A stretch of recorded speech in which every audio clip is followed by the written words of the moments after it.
ভৈমী বা জয়া একাদশীর মাহাত্ম্য। মাঘী শুক্লপক্ষিয়া জয়া একাদশী ব্রত মাহাত্ম্য ভবিষ্যত্তর পুরাণে যুধিষ্ঠির শ্রীকৃষ্ণ সংবাদ রূপে বর্ণিত আছে।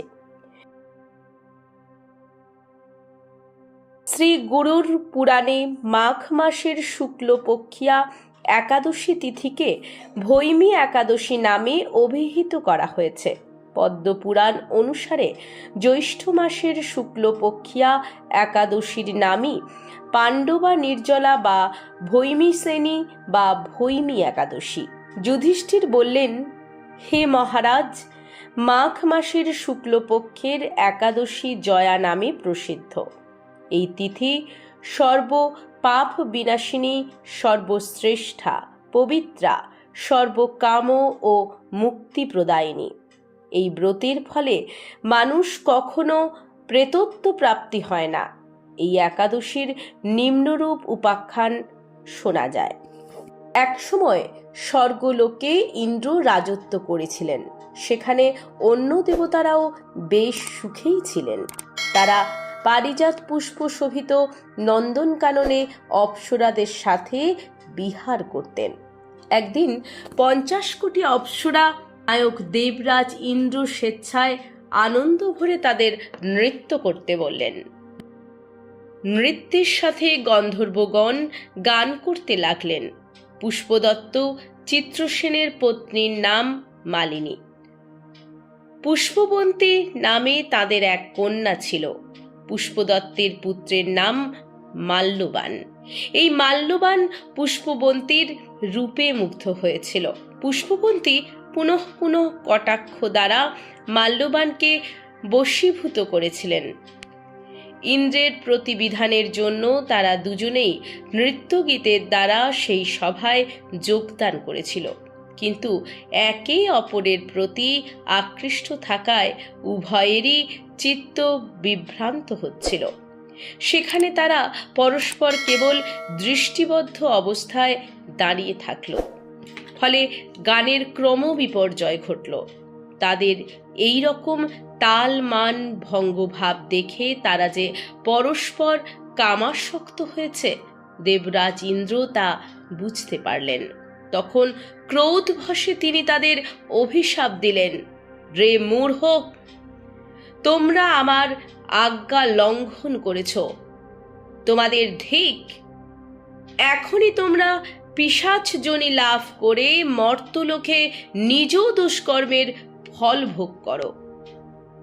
ইন্দ্রের অভিশাপে তারা দুজন দুঃখিত মনে হিমালয় পর্বতে বিচরণ করছিল। পিশাচত্ব প্রাপ্ত হওয়ায় তারা অত্যন্ত দুঃখ ভোগ করতে লাগলো।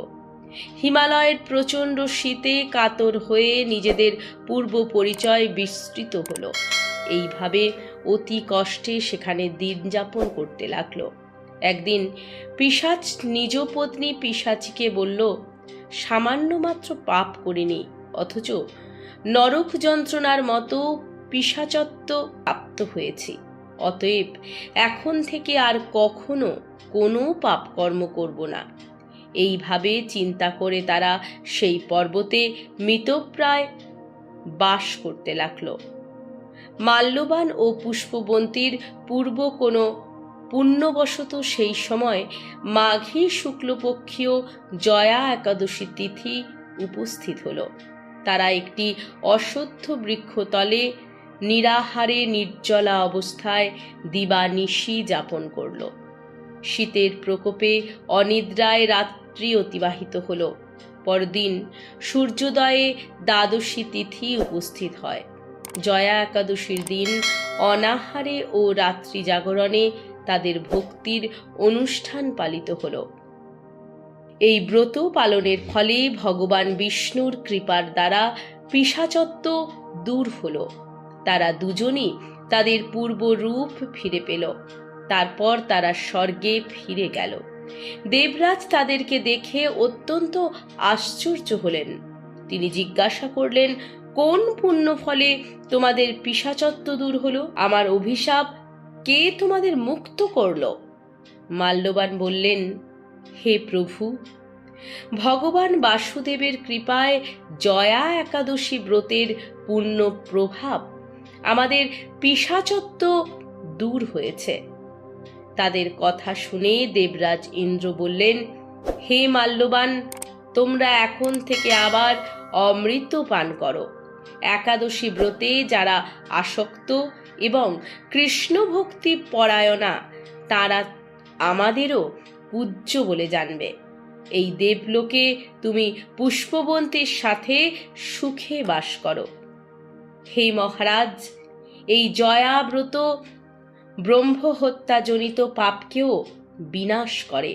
এই ব্রত পালনে সমস্ত প্রকার দানের ফল লাভ হয়।